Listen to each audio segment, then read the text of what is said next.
ध्यान दो इधर, प्रमेय जो है कह रहा है एक समकोण त्रिभुज में कर्ण के वर्ग शेष दो भुजाओं के वर्गों के योग के बराबर होता है, ये बात सिद्ध करना है।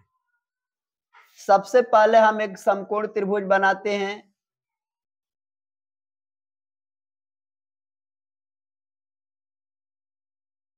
ये कोण कौ डिग्री का है?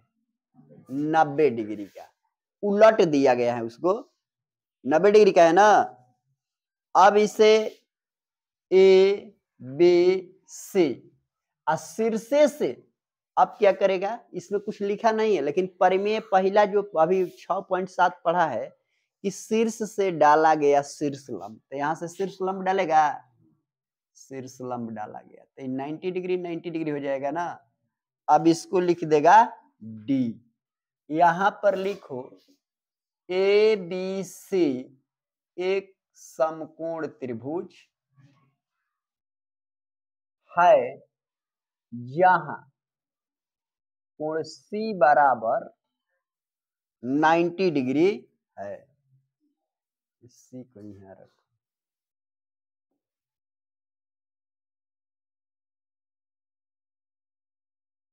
नब्बे डिग्री है। यहां से लिखो कि बी डी लंब ए सी खींच दिया गया। अब प्रमेय में तुम पढ़े हो, प्रमेय में पढ़े हो कि त्रिभुज लंब डालने से दो त्रिभुज बनते हैं तो समरूप होते हैं। आई दोनों त्रिभुज बड़े त्रिभुज के समरूप होते हैं। तो पहले लिखो कि त्रिभुज ए डी बी समरूप त्रिभुज ए बी सी समरूप होता है ना, तो भुजानुपातिकता हो जाएगी। तो लिखेगा ए डी बटा ए बी। अब देखो एडी जो है इस पे लंब गिरा हुआ है ना, इस त्रिभुज में यहां से ये लंब गिरा है तो ये आधार हो जाएगा ना।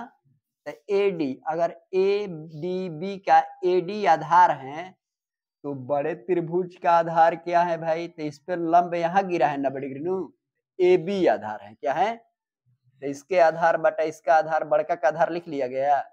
चलो हम बड़का के कर्ण को पकड़ लेते हैं, ठीक है ना। बता इसमें जब हम यहां से बड़े वाला में ए बी लेंगे इसका मतलब कर्ण हो जाएगा ना, तो इसका कर्ण क्या हो जाएगा, एसी हो जाएगा। तब क्या करेगा तिरछा, ए बी स्क्वायर बराबर ए डी इंटू एसी हो जाएगा समीकरण, ठीक है। उसी तरह चलते अब इस त्रिभुज में, ठीक ना, लिखेंगे त्रिभुज बीडीसी समरूप त्रिभुज ए बी सी, यानी वो भी त्रिभुज समरूप है ना। तो मान लो इस पे लंब ई है ना, इस पे लंब ई है इधर से आके, तो ई आधार हुआ, तो हम लिखते हैं कि सी डी बाटा इसका आधार लिखेंगे। तो अब देखो इधर हम चलेंगे तो ये बीसी आधार हो जाएगा इस पे ना, यहां लिखेंगे बीसी। अगर बड़े त्रिभुज का हम बीसी लेते हैं, छोटे त्रिभुज में हम बीसी को कर्ण मानेंगे, लंब 90 डिग्री है तो इसमें कर्ण हो जाएगा, तो इसका हम कर्ण लेते हैं बीसी। तो इधर से बड़का त्रिभुज का कर्ण क्या है, एसी। फिर यहाँ गुणा करेंगे हम लोग तो हो जाएगा बीसी स्क्वायर बराबर सी डी इंटू एसी हो जाएगा, सी डी इंटू एसी हो गया समीकरण। यहां लिखो समीकरण 1 और 2 को जोड़ने पर, समीकरण 1 और 2 को जोड़िएगा आप लोग। तो देखिए समीकरण 1 का आया है उसको लिखिए A B square B C square, जोड़ में लिखेगा क्या, समीकरण के अनुसार ऐसे नहीं पता चलता है तो समीकरण के अनुसार लिखो ए बी स्क्वायर बराबर A D into AC, A D into AC. इसका है बीसी स्क्वायर बराबर C D into AC, C D into AC. जोड़ने पर तो चिन्ह नहीं बदलता है ना।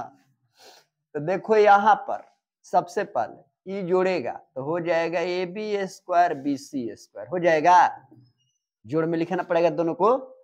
इस दोनों में एसी है तो एसिया को ऐसा ही रखेगा बाहर, इसको लिख देगा ए डी या जोड़ सी डी लिख देगा ना। मान लो कि फिर दोनों को ए डी ए सी या जोड़ सी डी एसी निकलते, एसी का कॉमन निकालना पड़ेगा, इस पहले ही कॉमन कर दिया गया। यहां लिखो ए सी, पहले इसको हम लाते हैं ए सी, ए डी या सी डी को जोड़ो, ए डी और सी डी जुट के क्या हो जाएगा एस। इधर हो गया ए बी स्क्वायर इन जोड़ बी सी स्क्वायर।